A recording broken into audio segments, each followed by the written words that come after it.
นี้ข้าพเจ้าขอเฮียนเชิญทานงามประสงค์เมืองมณีรัฐมนตรีกระทรวงโยธาธิการและขนส่งขึ้นมารายงานตัวกองประชุมเกี่ยวกับนโยบายส่งเสริมการก่อสร้างและซ่อมแปลงทางในระยะใหม่ซึ่งการค้นคว้าดังกล่าว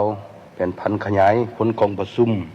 ร่วมระหว่างคณะรัฐบาลและคณะประจำสภาแห่งชาติครั้งที่2ประจำปี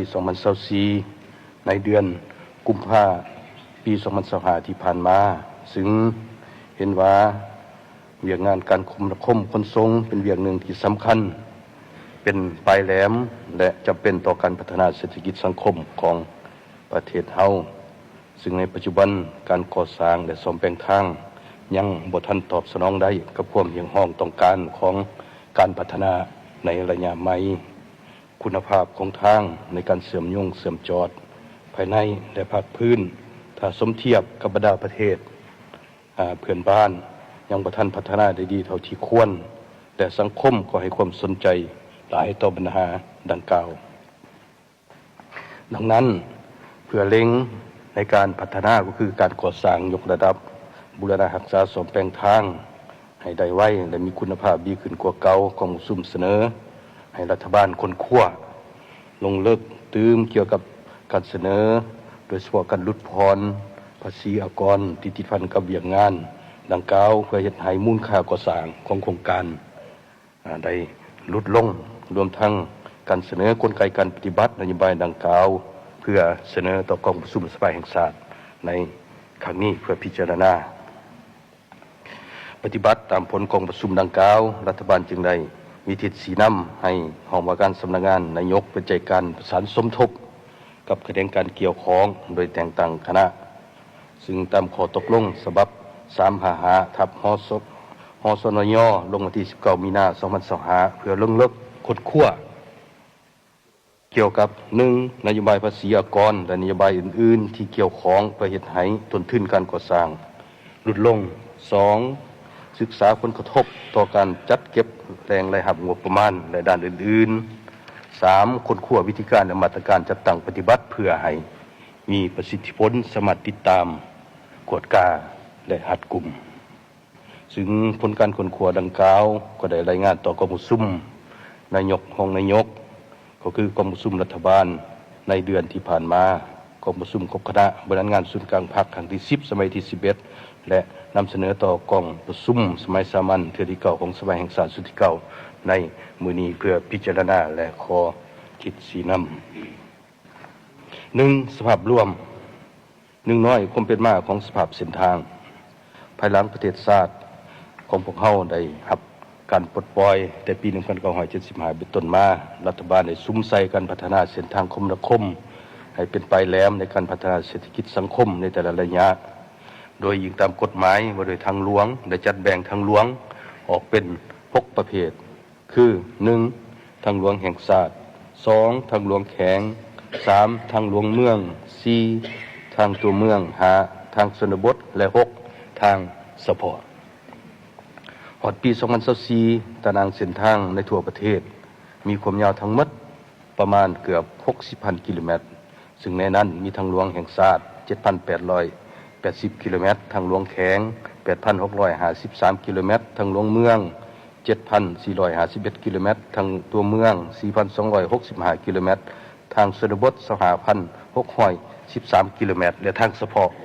6,101 กิโลเมตรซึ่งในความยาวทั้งหมดนั้นมีทางปูเบตงรวมทั้งทางปูยางคัวและปูยางมีความยาวรวมกันแล้วก็ประมาณหลายกว่า 2,000 กว่ากิโลเมตรซึ่งทางปูแฮซึ่งความเอา 25,216 กิโลเมตรความเอา 42% และทางดินธรรมศาสตร์ประมาณ 2,529 กิโลเมตรประมาณ 34%สังรวมแล้วเห็นว่าในระยะผ่านมาถึงว่ารัฐบาลได้พยายามและซุ้มใส่อย่างตั้งหน้าในการพัฒนาทางหลวงแต่ละเส้นทางที่เป็นเบตงปูยางคัวและปูยางก็ควบเอาเพียงแต่ประมาณ 24% ของลงยาวเส้นทางทั้งหมดส่วนที่เหลือ 76% เป็นเส้นทางปูหินแฮและทางดินแดงขณะเดียวกันทางหลวงที่สามารถรับน้ำหนักได้11ต้นตะเภาก็ถือว่ามีจำนวนจำกัดหลาย 2น้อยการจัดตั้งปฏิบัติเวียงานบูรณะรักษาและซ่อมแซมทางหลวงแห่งชาติปี2025ซึ่งในนี้ก็ได้มีการสำรวจเก็บกำข้อมูลสภาพการเปรเพตัวจริงของเส้นทางเพื่อป้อนเข้าระบบคุ้มครองทรัพย์สินของทางหลวงหรือว่าเอิ้นว่าระบบ RMS เพื่อวิจัยจัดเรียงบริมสิทธิ์สร้างเป็นแผนงานและแผนงบประมาณซึ่งความยาวเส้นทางหลายกว่า 6,000 กว่ากิโลเมตรซึ่งรวมมีประมาณ131ต้นทางซึ่งมีความต้องการงบประมาณในบูรณะรักษาเส้นทางทั้งหมดถือว่าให้อยู่ในสภาพที่ว่าดีหรือว่าพอใช้ได้ซึ่งตกเป็นมูลค่าประมาณ 2,173 ตื้อกีบซึ่งย้อนว่างบประมาณกองทุนทางมีจำกัดจึงจัดบริมสิทธิ์ขึ้นใหม่ตามงบประมาณที่ได้จัดสรรให้ประมาณ800ตื้อกีบซึ่งในตัวจริงงบประมาณกองทุนทางที่ได้อนุมัติในปี2025มีเพียงแต่800ตื้อกีบแต่การนำใช้มันอิงตามมาตราหาของลำดับโดยกองทุนทางสำหรับเลขที่130/ลบโดยมีหาห่วงรายจ่าย ดังนี้ 1. ห่วงบูรณะรักษาและซ่อมแซมทางหลวงได้งบประมาณ720ตื้อกีบในนั้นใส่เข้าในเวียกงานซ่อมแซมทางหลวงแห่งชาติ 80% ตกเป็นจำนวน576ตื้อกีบและทางหลวงท้องถิ่น20% ตกเป็น114ตื้อกีบ2. ห่วงก่อสร้างทางใหม่ 5.3% จำนวน 42.4 ตื้อกีบ 3. ห่วงเวียกคุ้มครองและบริหารตัวเมืองนครหลวงเวียงจันทน์ตกเป็น 0.2% จำนวน 1.6 ตื้อกีบ 4. ห่วงความปลอดภัยทางหลวง 2.5% ตกประมาณ20ตื้อกีบและห่วงบริหารกองทุนทาง 2% ตกเป็นประมาณ16ตื้อกีบนอกนั้นยังสมทบกับคู่ร่วมพัฒนาในการยกระดับและบูรณะรักษาทางหลวงในแต่ละโครงการ3น้อยแผนพัฒนาตารางทางหลวงแห่งชาติที่เป็นทางหลวงอาเซียนปี 2016-2030 สำหรับระยะปี 2016-2030 นี้โดยอิงตามแผนพัฒนาของแขนงโยธาธิการและขนส่งพวกเขาจะซุ้มใส่ในการบูรณะรักษาและซ่อมแซมและปรับปรุงยกระดับบรรดาทางหลวงแห่งชาติเพิ่มเติมประมาณ439กิโลเมตรมีทางหลวงแห่งชาติเลข2ทางหลวงแห่งชาติเลข 2W 2E 2W ทางเลขที่12และทาง13ไต่ส่วนนครหลวงเวียงจันทน์บริคับไส้เพื่อให้สามารถรับน้ำหนักได้11ตนต่อเผ่าโดยได้สุ่มใส่ระดมค้นคว้ยแรงขึ้นจากบรรดาคู่ความพัฒนาและภาคเอกชนปัจจุบันก็มีวิสาหกิจจำนวนหนึ่งมีความสนใจเสนอลงทุนยกระดับบูรณะรักษาเส้นทางหลวงแห่งชาติจำนวนหนึ่งซึ่งการเสนอดังกล่าวความอยู่ในขั้นตอนค้นคว้าและการเกี่ยมโดยจะนำใส่รูปแบบผสมผสานก็คือในรูปแบบสัญญายกระดับบูรณะและซ่อมแซมทางเป็นเวลาหลายปีพร้อมทางภาครัฐเป็นผู้เก็บเงินเพื่อชำระให้ผู้รับเหมาโดยกำหนดการเก็บเงินจากประเภทพาหนะที่กำหนดไว้ 2. ผลการค้นคว้า1น้อยการค้นคว้าทางด้านวิชาการกระทรวงโยธาธิการและขนส่งได้สมทบกับกองว่าการสำนักงานนายกรัฐมนตรีกระทรวงการเงินกระทรวงอุตสาหกรรมการค้าและส่วนเกี่ยวข้องได้ค้นคว้าเป็นหลายกรณีแต่ทางเลือกแต่ใดเป็นเอกภาพนำเสนอเพื่อให้สภาแห่งชาติพิจารณาในกรณีลดผ่อนบรรดาภาษีอากรและพันธะต่างๆเป็นต้น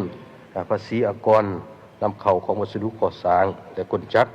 อากรมูลค่าเพิ่มของโครงการและค่าทรัพยากรธรรมชาติจึงจะเฮ็ดให้มูลค่าของโครงการลดลงโดยประมาณ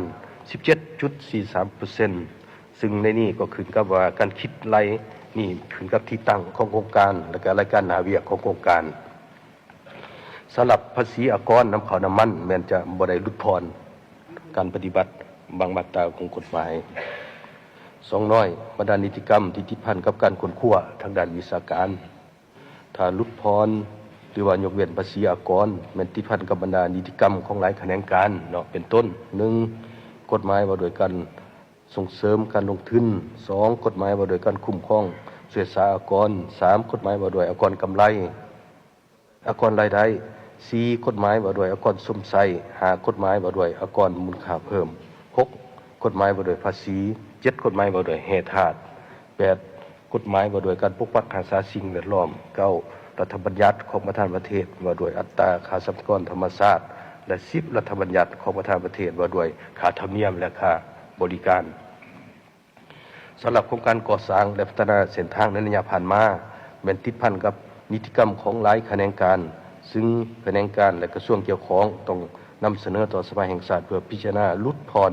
หรือว่ายกเว้นการปฏิบัติบางมาตราของกฎหมายที่เกี่ยวข้องในการให้นโยบายเพื่อการลดผ่อนหรือยกเว้น3น้อยผลได้รับและผลย่อท่อในนั้นมีผลได้รับก็คือ1มูลค่าโครงการก็จะลดลงโดยประมาณ 17.43% เนาะสำหรับโครงการลงทุนถ้าหากว่าเป็นในรูปแบบ BOT มูลค่าโครงการลดลงก็จะได้เฮ็ดให้ระยะเวลาของการสัมปทานของภาคเอกชนก็ลดลงเช่นเดียวกัน2เพื่อเป็นการซุกยิ้วส่งเสริมการนำใส่ผลิตภัณฑ์และอุตสาหกรรมภายในพร้อมทั้งจำกัดการนำเข้าเป็นต้นประเทศเฮามีท่าแห้งในการผลิตซีมังซึ่งเป็นสินค้าภายในก็สามารถนำใส่เข้าในการก่อสร้างเส้นทางใดผลย่อท่อ1รัฐบาลจะเสียรายรับจากการเก็บภาษีอากรเนาะตามกฎหมายนอกจากโครงการก่อสร้างและซ่อมแปลงข้างประมาณ 17.43% เนาะ2อาจจะเกิดช่องว่างหรือเกิดปรากฏการณ์ย่อท่ออื่นๆในเวลาจัดตั้งปฏิบัติบรรดานโยบายดังกล่าว3มาตรการจัดตั้งปฏิบัติ1ภายหลังได้รับพิจารณารับห้องจากสภาแห่งชาติแล้วรัฐบาลจะได้กำหนดกลไกและวิธีการจัดตั้งปฏิบัติในการเฮ็ดทดลองดังกล่าวถือว่าจะปฏิบัติในระยะ2-3 ปีต้องได้มีการประเมินคืนเพื่อเป็นพื้นฐานในการปรับปรุงและสร้างบรรดานิติกรรมที่เกี่ยวข้อง2การปฏิบัติโครงการมันจะเฮ็ดเป็นรูปแบบผสมผสานก็คือรูปแบบในสัญญาฟื้นฟูหรือยกระดับบูรณะและซ่อมแปลงทางเป็นเวลาหลายปีและก็รวมถึงการเก็บค่าผ่านทางตามเส้นทางดังกล่าวโดยแม่นภาครัฐเป็นผู้เก็บค่าผ่านทางดังกล่าวเข้ากองทุนทางเพื่อนำใช้เขาในการบูรณะรักษาซ่อมแปลงและต่ออายุเส้นทางนั้น3การจัดเรียงบรมสิทธิ์ของโครงการที่จะได้รับนโยบายสุขยุ่ส่งเสริมและเลือกเอาโครงการที่เป็นเป้าหมายเฮ็ดทดลองโดยเฉพาะแม่นทางหลวงแห่งชาติที่มีการเปเพนักมีการขนส่งโดยสารสินค้าจำนวนหลายเพื่อดำเนินการฟื้นฟูยกระดับบูรณะรักษาและซ่อมแปลงเป็นต้นทางหลวงแห่งชาติเลขที่13เหนือทางเลข9ทางเลข8ทางเลขที่22ทางเลข3ทางเลข7เลข4เลข6 15 16 18เป็นต้น4โครงการลงทุนในรูปแบบ BOT ที่จะได้รับนโยบายสุขยุ่ส่งเสริมเพื่อลดพอร์ตการปฏิบัติบางมาตราของกฎหมายแม่นเสนอพิจารณาเป็นแต่ละกรณีเฉพาะของแต่ละโครงการไปหาดำเนินการสำรวจออกแบบเก็บกำข้อมูลประเมินมูลค่าและดำเนินการจัดซื้อจัดจ้างเอาบริษัทผู้ที่รับเหมาก่อสร้างที่มีเงื่อนไขและที่ปรึกษาเข้ามาจัดตั้งปฏิบัติโครงการ6ดำเนินการจัดตั้งปฏิบัติโครงการและเฮ็ดการกวดกาประเมินผลสรุปตีราคาด้านดีด้านอ่อนถ้าได้รับผลดีแล้วจึงสืบต่อขยายไปในโครงการอื่นๆในต่อหน้า7สุขยุ่ภาคส่วนธุรกิจเข้าร่วมในการพัฒนาทางหลวงทั้งเป็นการสร้างความเข้มแข็งภายในก็คือการปฏิบัติมติว่าด้วยการสร้างเศรษฐกิจเอกราชเป็นเจ้าตนเองในระยะใหม่ก็คือมติ04แพทย์แขนงการที่เกี่ยวข้องถือว่าต้องปฏิบัติตามพระบทบาทของตนอย่างเข้มงวด4ภาคเสนอ1เสนอนโยบายการลดผ่อนหรือว่ายกเว้นปฏิบัติบางมาตราของกฎหมายที่เกี่ยวข้องเพื่อให้ได้นโยบายยกเว้นหรือว่าผ่อนผันดังกล่าว2เสนอให้สภาแห่งชาติพิจารณาให้มีการเฮ็ดทดลองโครงการเป้าหมายฟื้นฟูเส้นทางหลวงแห่งชาติเป็นต้นทางเลขที่13เหนือแขวงเวียงจันทน์หาหลวงพระบางทางเลข4หลวงพระบางสยบุรีหรือว่าทางเลข8แขวงบุรีคำไซทางเลข9แขวงสวรรณเขตและทางเลขที่12ก็คือเริ่มแต่3แยก13เหนือเมืองกะสีแขวงเวียงจันทน์หา3แยกบ้านปุงดองเมืองนานแขวงหลวงพระบางหรือว่าภูเขาหลักเนาะนอกนี้ขอเสนอเพิ่มเติมว่าในการประเมินโครงการซ่อมแปลงทางหลวงนี้คือว่าจะเสนอยกเว้นบ่ให้มีการประเมินเนาะเพราะจะเสียเวลาในการประเมินซึ่งกินเอาเวลาเกือบ 3-4 เดือนผมนี้ผมเป็นเสนอทำห้องงบประมาณกองทุนทางถือว่าให้ทำห้องก่อนฤดูการซ่อมแปลงทางก็คือ ในระยะเดือน9หรือเดือน10เนาะถ้าเฮาไปทำห้องเอาเดือน12เพื่อจะมาประเมินถือว่าแม่นเฮาจะซ่อมแปลงทางยามฝนอันนี้แม่นหมดเฮาก็ได้ยกปัญหานี้ขึ้นกันมาดนนานแล้วเพราะฉะนั้นเลยอยากเสนอหับห้องเอาสมงบประมาณกองทุนทางนี่เอาเป็นเดือน9หรือเดือน10แม่นให้หับห้อง